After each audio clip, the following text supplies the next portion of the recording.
Bonjour, je suis Isabelle Duchâteau.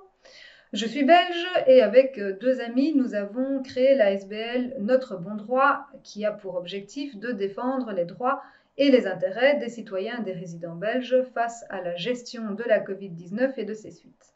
C'est dans ce cadre que nous avons demandé l'avis du cabinet d'avocats bruxellois de Bande au sujet des contrats d'achat des vaccins qui ont été passés entre la Commission européenne et les firmes pharmaceutiques au nom de tous les pays de l'Union européenne.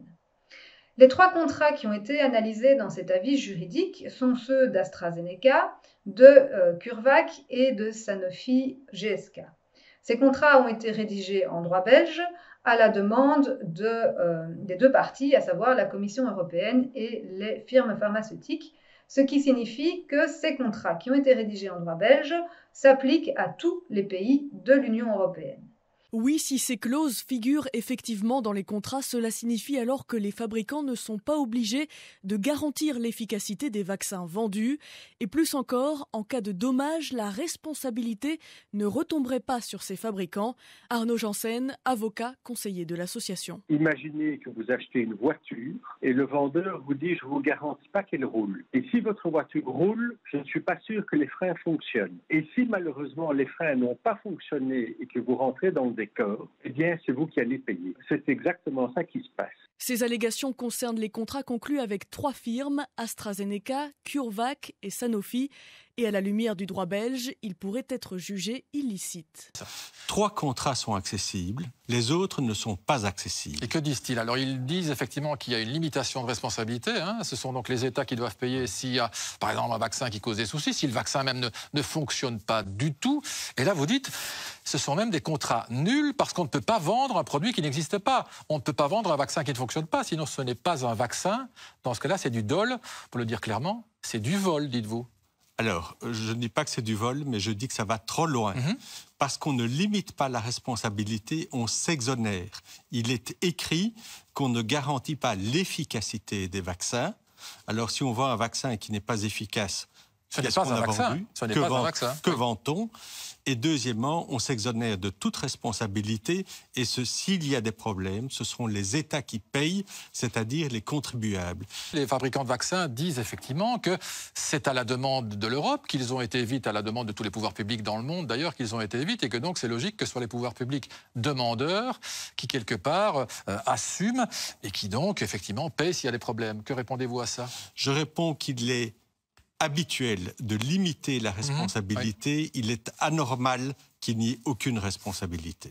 Les conclusions de cet avis juridique sont claires. Les clauses d'exonération de garantie et les clauses d'exonération de responsabilité que les firmes pharmaceutiques ont obtenues sont nulles. Ça veut dire que n'importe quel pays de l'Union européenne pourrait saisir la justice belge et demander l'annulation de ces clauses. Nous pensons que c'est ce que chaque gouvernement de l'Union européenne devrait faire, saisir la justice de façon à obtenir la nullité de ces clauses d'exonération. La raison est simple. À l'heure actuelle, si par hasard des incidents post-vaccinaux devaient être officiellement liés à la vaccination, ce sont les contribuables européens qui vont en supporter tous les coûts. Ils vont supporter les coûts de soins de santé des victimes, ils vont supporter les coûts liés à une éventuelle incapacité de travail, ils vont subir les coûts liés à un éventuel handicap de longue durée et ils vont également subir les coûts liés à d'éventuels dommages réclamés par les victimes. Les gouvernements de chaque pays de l'Union européenne devraient urgemment saisir la justice belge de façon à obtenir l'annulation de ces clauses d'exonération, de garantie et de responsabilité afin que ce soit les firmes pharmaceutiques qui prennent leurs responsabilités et non pas les contribuables européens.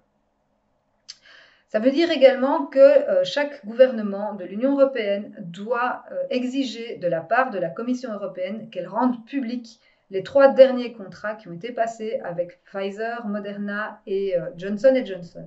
Parce que s'il s'avère que ces contrats contiennent également des clauses d'exonération de garantie et des clauses d'exonération de responsabilité, il faudra là également saisir la justice belge afin de les faire annuler pour que, encore une fois, ce ne soient pas les contribuables européens qui subissent complètement le poids des éventuels incidents post-vaccinaux. Ça veut dire également que certains gouvernements de l'Union européenne vont devoir revoir urgemment la communication qu'ils ont vers leurs citoyens. En effet, certains gouvernements de l'Union ont une communication vers leurs citoyens qui prétend que les vaccins sont sûrs, efficaces et sans danger. Ils ne peuvent pas continuer à avoir ce type de communication, sachant que les firmes pharmaceutiques refusent de prendre cette responsabilité de façon contractuelle. Nous avons bien entendu déjà fait parvenir l'avis juridique du cabinet de Bânt au gouvernement belge. Les médias en ont également pris connaissance et jusqu'à présent, nous n'avons obtenu aucune réponse, ni de la part des gouvernements et très peu de la part des médias. L'avis juridique est évidemment à votre disposition. Il suffit de nous contacter à contact@notrebondroit.be pour que nous vous en envoyions une copie et nous pouvons également vous mettre en relation avec nos cabinets d'avocats conseils. Je vous remercie et à très bientôt.